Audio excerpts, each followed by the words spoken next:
Grading this shot provides a unique challenge. I can go ahead and make the shot look as pretty as possible, but there's such a great difference between the sky and the rest of the shot that I need to actually add a second color grade and isolate it with a mask. But before we do that, we're going to need to modify our workspace. We built a great workspace before, getting rid of all the extra stuff, but one of the extra things that we got rid of was the effects panel, and I'm going to need access to that. Now, the nice thing is in Premiere, you can very easily modify your workspace. So let's go ahead and make that change. I'm going to go up to the window drop-down. I'm going to go ahead and choose my effects panel. I could also hit Shift 7. That's default. And where is it? Well, it's down here in this lower left corner where it was before. So what I need to do is simply grab that by its tab and move it up and drop it directly in the center of this upper left quadrant. And we see we now have our effects tab. I'm going to slide it right next to my effects control. And this is the layout that I want to work with. And I still want it to be Ripple CC.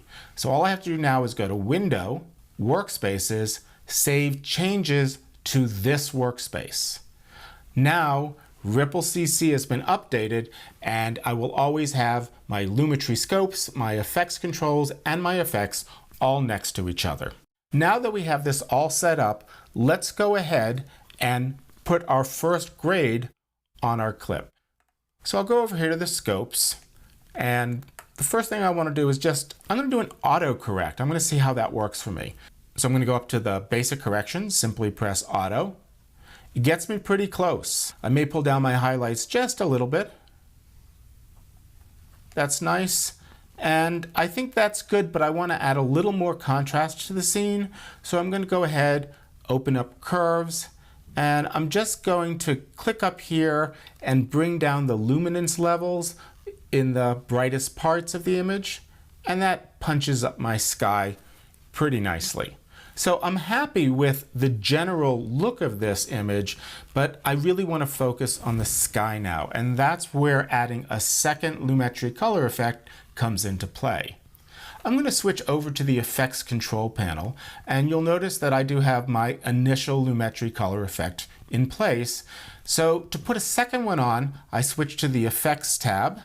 I'll simply type in Lumetri color, and I have immediate access to the Lumetri color effect. Double click, it's applied to the clip. If we go to the effects controls, there's the first Lumetri color effect. Here's the second one. I don't want to accidentally mess with this one, so I'm going to go ahead and close it.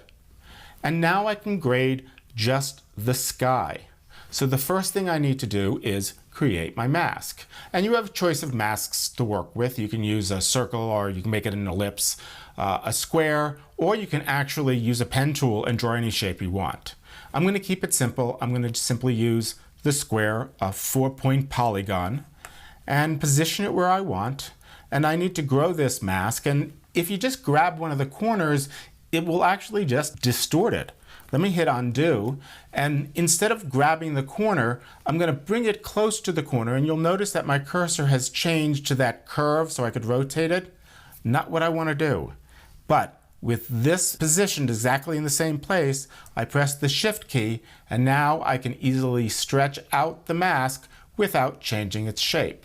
So I'm going to stretch it out and move it up here to the tree line, and eventually I'm going to put a little bit of a feather on it, but this will allow me to see my corrections exclusively in this area. So what should we do with this? Well, I'm looking at it and I say I want to add a little bit of blue, I want to increase the contrast. So let's go ahead and start in our curve section, and I'm going to add a little bit of an S curve. So I'll click here. And again, I'm going to bring down the highlights just a little bit more.